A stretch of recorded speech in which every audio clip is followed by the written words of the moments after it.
Assalamualaikum warahmatullahi wabarakatuh. Selamat datang kembali di channelnya Mas Eka nih. Apa kabar para warga sekolah? Semoga dalam keadaan sehat selalu dimanapun para warga berada nih ya.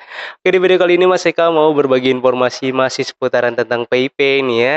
Karena sudah keluar surat edarannya dari Puslapdik bahwa untuk pendataan fase kedua tahun 2023 atau tahun ajaran 2023-2024 nih yang nanti PIP-nya itu akan didata sekitaran di bulan Oktober ya.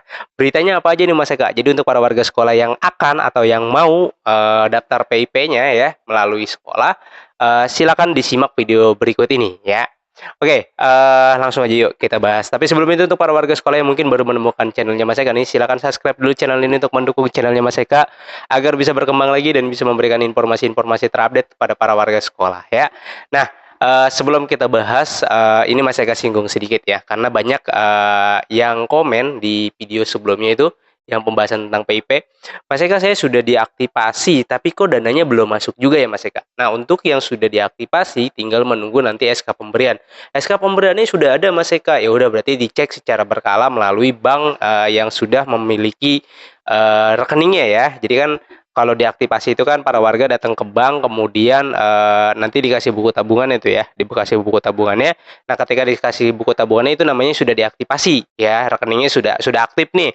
Nah, nanti para warga sekolah tinggal menunggu SK pemberian. Nah, kalau SK pemberiannya sudah ada, ya datang 1 minggu atau 2 minggu sesudah dari SK pemberian itu, silakan datang untuk dicek kembali gitu ya, untuk pencairannya. Jadi nggak perlu khawatir kalau memang sudah masuk di sudah diaktifasi dan sudah ada di SK pemberian, itu pasti nanti akan masuk gitu ya dananya. Nah, beda halnya lagi kalau misalkan ternyata sudah menerima nih di tahun 2023 nih ya.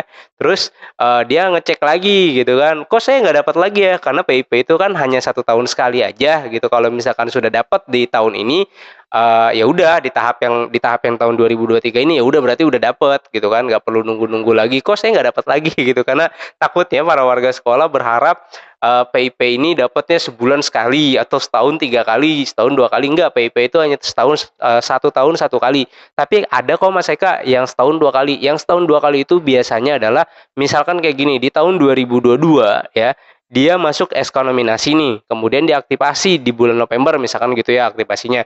Nah, masuk di SK pemberiannya itu di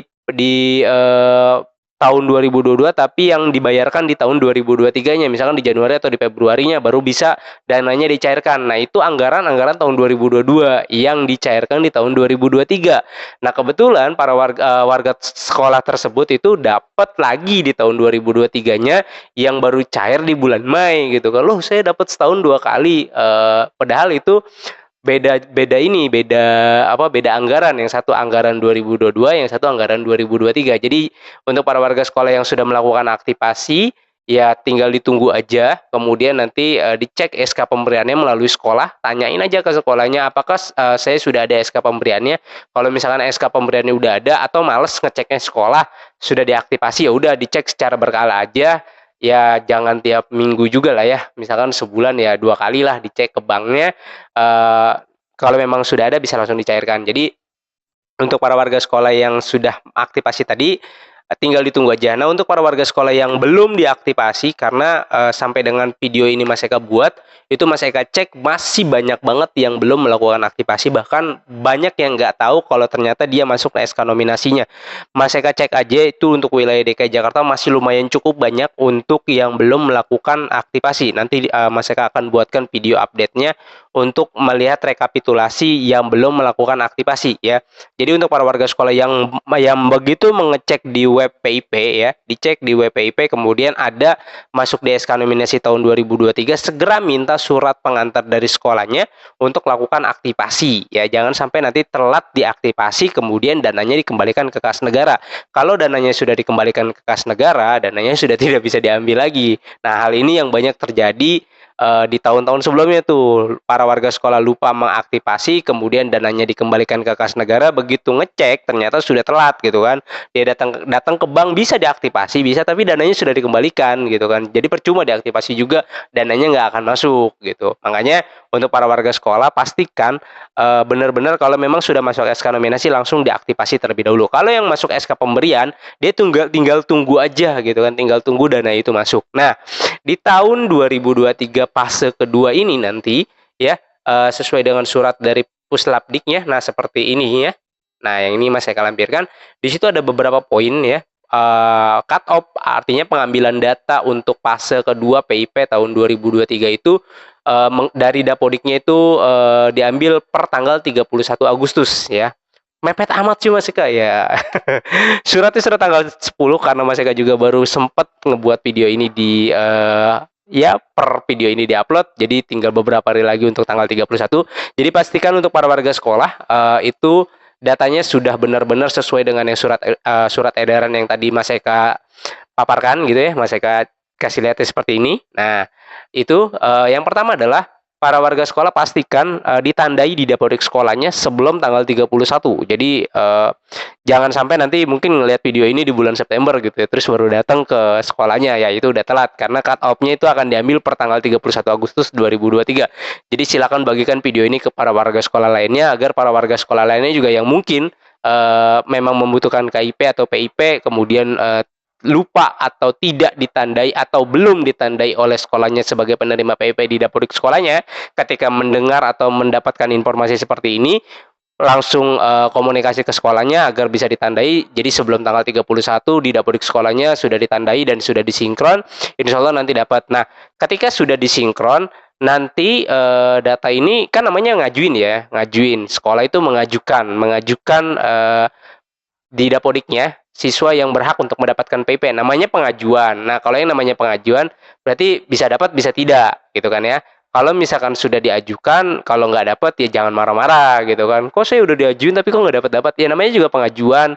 Kalau yang namanya diajuin ya namanya diajuin gitu kan. Sekolah tidak punya kuasa apa-apa gitu kan, hanya bisa mengajukan saja gitu kan. Oh, si A atau warga sekolah ini berhak untuk mendapatkan PIP, maka ditandai sebagai penerima PIP. Alasannya apa? Nanti ada alasan-alasannya.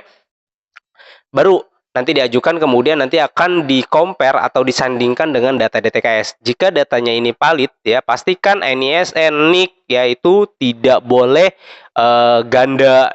NISN-nya nggak boleh ganda, terus NIK-nya ya itu udah pasti harus valid, kemudian nama orang tua dan tanggal lahir. Nah, ini NISN yang paling banyak bermasalah. Karena apa? Karena mungkin banyak siswa yang pindah begitu aja gitu, pindah kabur gitu kan.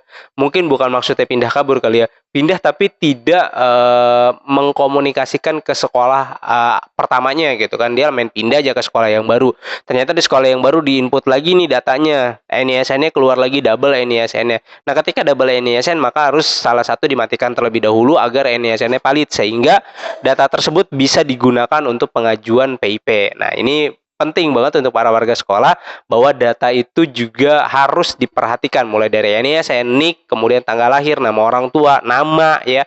Itu benar-benar harus valid, jangan sampai datanya itu tidak jelas ataupun datanya ganda. Ketika datanya ganda dan tidak jelas, maka nanti pengajuan PIP-nya akan bermasalah ketika disandingkan dengan data DTKS tidak valid gitu kan, ya udah tidak akan dapat, karena kan yang satu data dari DTKS, yang satu dari data Dapodik itu akan di-compare atau akan disandingkan gitu kan. Data DTKS namanya sama dengan data Dapodik, oke lolos. NIK-nya sama, oke lolos. NISN-nya sama, udah berarti bisa masuk pengajuan tersebut. Tapi kalau misalkan dari namanya sudah berbeda, misalkan di DTKS namanya disingkat gitu ya,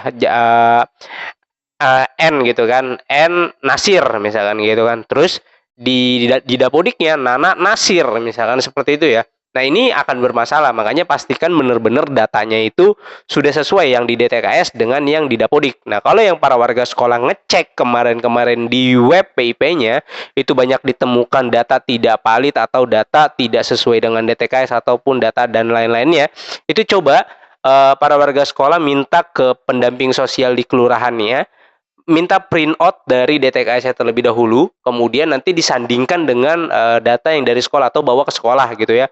Jadi nanti sekolah akan menyandingkan kalau memang sekiranya datanya itu ada yang tidak sama, maka nanti di dapodik sekolah lah yang akan diperbaiki. Kalau misalkan ternyata di dapodik sekolahnya yang benar datanya, berarti yang di DTKS nanti yang diperbaiki. Jadi seperti itu para warga sekolah ya, udah lama nggak ngonten, jadi ngomongnya agak belibet gitu ya. Nah, jadi seperti itu para warga sekolah informasi yang bisa Mas Eka sampaikan. Sekali lagi, Mas Eka ingatkan untuk para warga sekolah yang mungkin nanti akan mau mendapatkan PIP di fase kedua tahun 2023-nya, itu pastikan tanyakan ke sekolahnya agar ditandai di dapodik sekolahnya. Kalau sudah ditandai di dapodik sekolahnya, kemudian sudah dikasih screenshotnya sama sekolah, ya udah berarti percayakan ke sekolahnya, jangan dianeh-anehin gitu ya, jangan dibilang oh saya udah diajuin kok nggak dapat ya, itu masih berproses karena di surat edaran yang Mas Eka tampilkan tadi aja baru akan diproses di bulan Oktober gitu ya. Jadi masih ada jeda 2 bulan tuh ya untuk prosesnya. Sementara datanya akan diambil per tanggal 31 Agustus 2023. Oke, mungkin itu aja informasi yang bisa Mas Eka sampaikan. Mudah-mudahan informasi ini bisa bermanfaat untuk para warga sekolah.